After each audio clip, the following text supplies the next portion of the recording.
1 behind, and we are going live into frame 10 now. It's been going about 12 minutes, watched by two world champions, Stephen Hendry and Dennis Taylor. What's the situation now? Well, the situation is, Hazel, as you join us, Ronnie has managed to get himself in. It looked like it was going to be another awkward frame, but Matthew missed a long attempt at a red, and he was a bit unlucky 22. To push one on. This was the shot he had to go at, wobbled.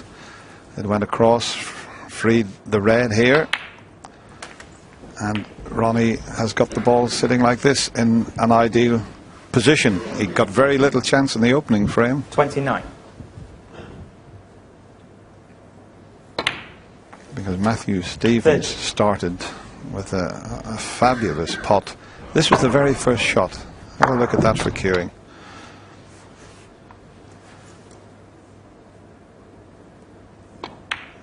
And he went on to make a break of 60, and that's how he won the opening frame. But Ronnie's 37. Been patient, hasn't he, Stephen? He has. And in this frame we had 38. Virtually 10 minutes with a score 1-0. You wouldn't expect with these two players, because they're both high scorers and attacking players, for that to happen. But you say Ronnie was very patient, played good safety, forced Matthew into taking the long ball, and this is a result. At the beginning of the break, I think he put red, pink, red. The reds were together, and then used the blue, which was nestling in the pack of reds, and everything in the open. This was the shot that Stephen was talking about. Have a look at this. To open the reds. Perfectly executed.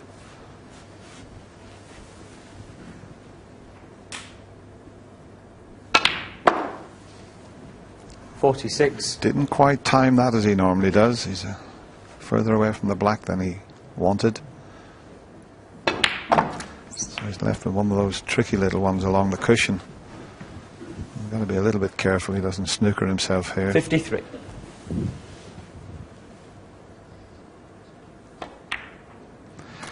Played perfectly, 54. And he's got the angle to go into the little triangle of reds there. In fact, if he hit the left of the three, they would open beautifully here.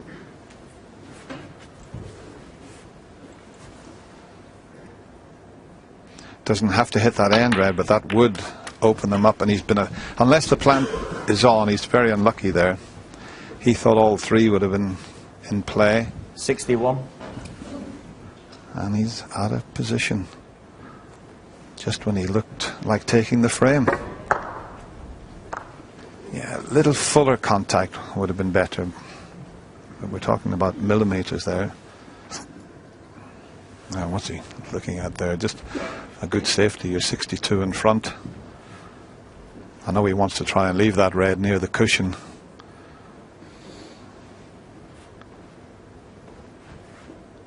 But you can still leave it near the cushion if you play a little thin one, Ronnie.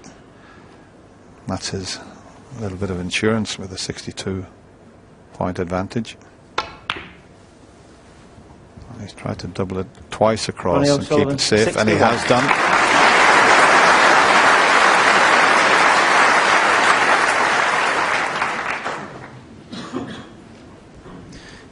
Clever shot leaving the white at that side of the table, because with the red and pink there, it makes it really difficult for Matthew to play the right hand side of these two reds together and get back to bulk, because if he catches it just the slightest bit thick, he'll cannon into the red and the pink.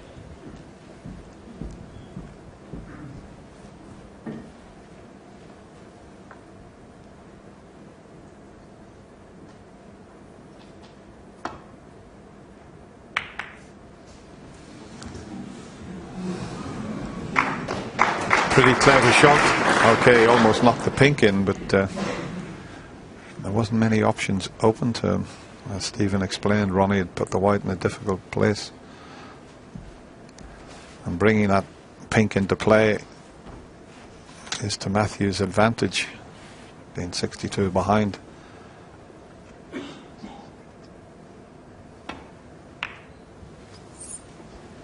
I mean, some of the safety play has been excellent in this match. As I say, we've had a few awkward frames in last night's opening session, but it was very entertaining. There's There's that safety success rate again. Only at 91%, and Matthew not far behind.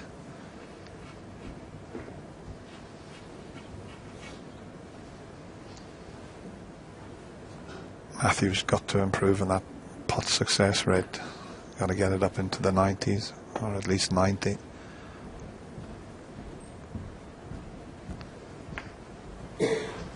Now Ronnie will take this up into the corner because he can screw back, leave himself on the pink. It's a free shot, this. This could win the frame for him. Looking at the scoreboard, if he was to pot this and the pink, Matthew would need a snooker. And he won't be far away.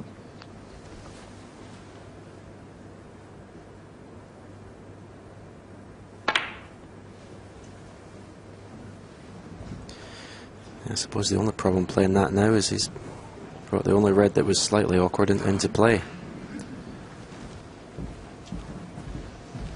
That was funny. Both players were looking from either end to see if he could get past the blue.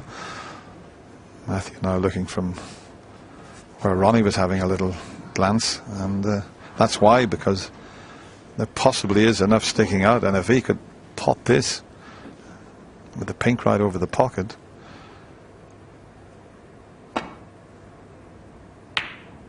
And he has done.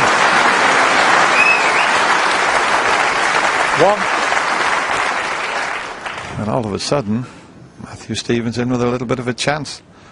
Difficult to control the cue ball here. A cannon onto the 2 reds wouldn't be a bad idea, just to the right of the pink spot. Even if he slipped past those 2 reds, he would leave the other one on. Yeah, if we're trying to pot the pink, you know, and play with a little bit of right hand side. As you say, even if he misses the cannon on the 3 reds, you know, hopefully he'll avoid the enough in the left centre, but there's a red that goes into the same pocket.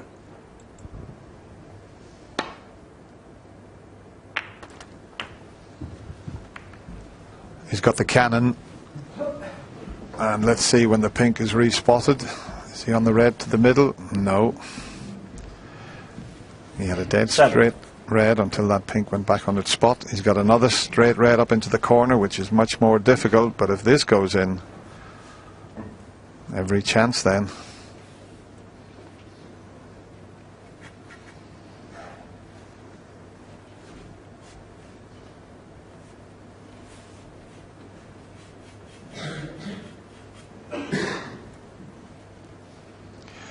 Just making sure he's got the angle to get himself on the black. He's got to screw back and miss the black. And look at this shot. 8.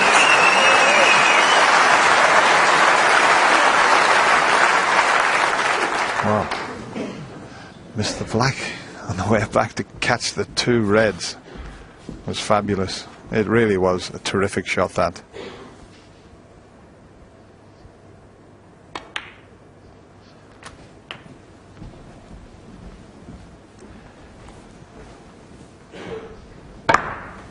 Yeah, he just could avoid cannoning the black, but to cannon the 2 reds was top class there, Stephen. Yeah, I mean, I seen the shot, but I just didn't think he would play it. I mean, it just shows tremendous confidence that he's got at the moment.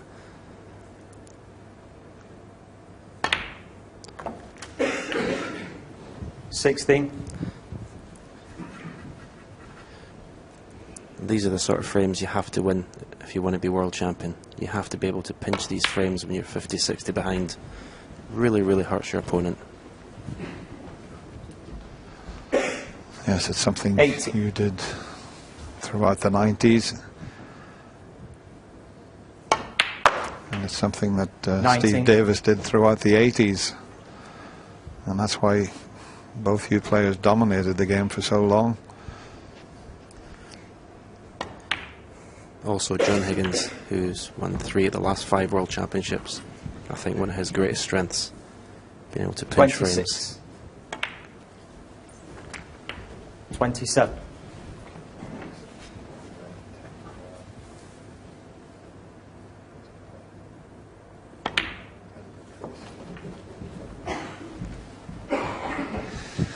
Well, he looks in absolutely devastating form here, Matthew.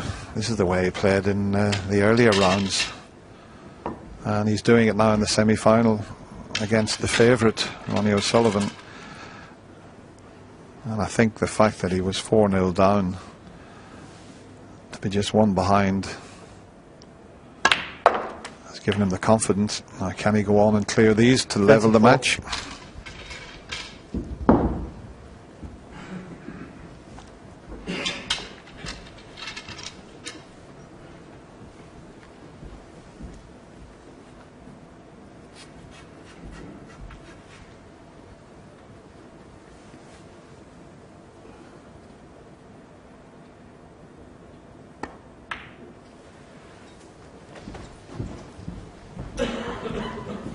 That's not absolutely perfect. That's when the black comes back up, or the yellow comes 36. back up again.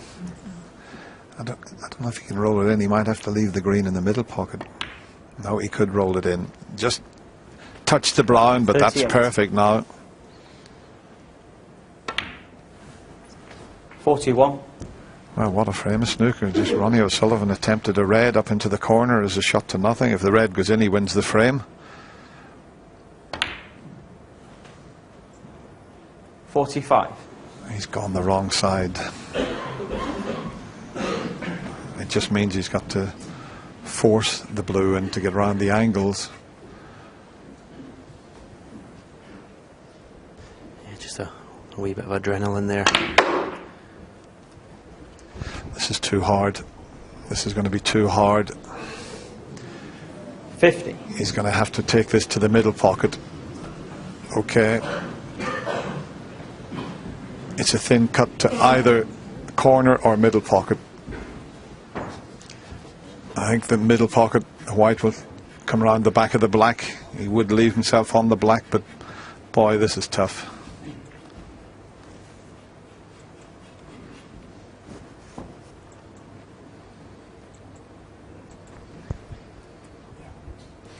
If he cuts the pink in, that's the sort of angle the cue ball will take, and he'll finish on the black.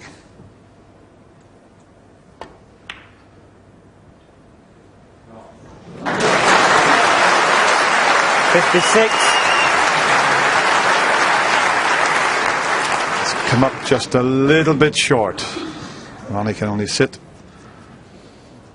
and see what happens. It's a cut back. I don't think the white will go anywhere near the middle or corner pocket. And there's that mannerism. He lines the shot up from behind it. Can he pinch this frame? He certainly can.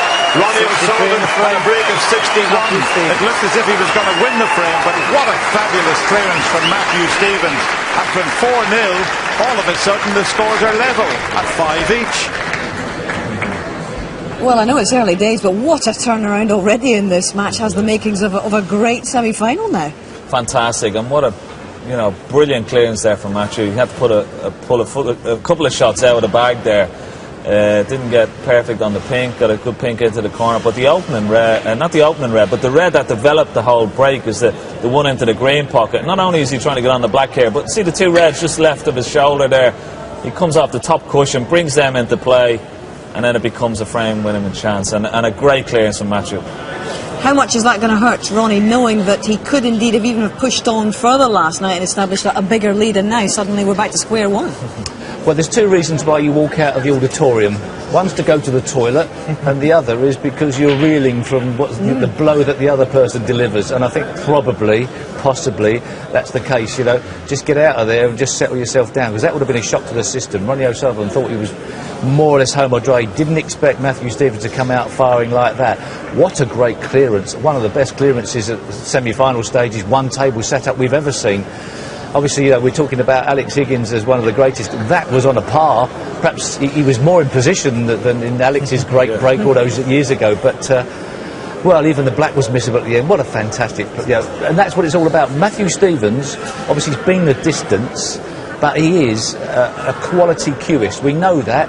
The question mark would be about his temperament. If you were going to go to that level, I think that answers a few of them. And so important for Matthew to underline the fact that he is able to compete in this semi-final at It this sends point. a huge signal out to Ronnie O'Sullivan that he's involved in a match. It doesn't matter if you got 4 frames up, I'm still in this match, you know.